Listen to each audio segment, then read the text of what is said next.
हा संपूर्ण देशभरात म्हणजे ज्याला आपण गल्ली ते दिल्ली असं कोणतं गाव नाही, असं कोणतं शहर नाही देशातलं की ह्या आंदोलनामध्ये सहभागी नाही आहे. तिथला तरुण वर्ग आज ह्या नेट परीक्षेच्या माध्यमातून किंवा त्यांच्या बाबतीत जो काही गैरव्यवहार चालला आहे, पेपर फुटीच्या बाबतीत जो काही एक आक्रोश आहे, एक सहनशीलतेचा उद्रेक आहे.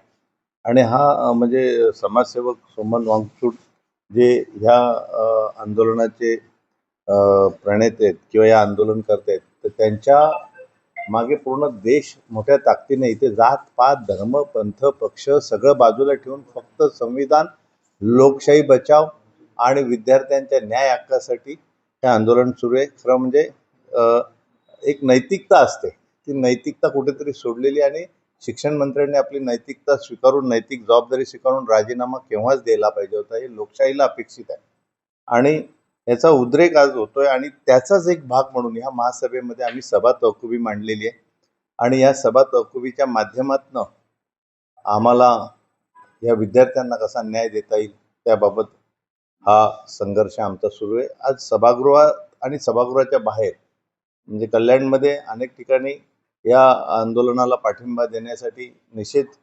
प्रशासनाचा, शासनाचा किंवा केंद्र सरकारचा निषेध करण्यासाठी सभा होत आहेत आणि निषेध सभा होत आहेत. त्याचाच एक भाग म्हणून ही लक्षवेधी आहे, तहकुबी आहे, सभा तहकुबी.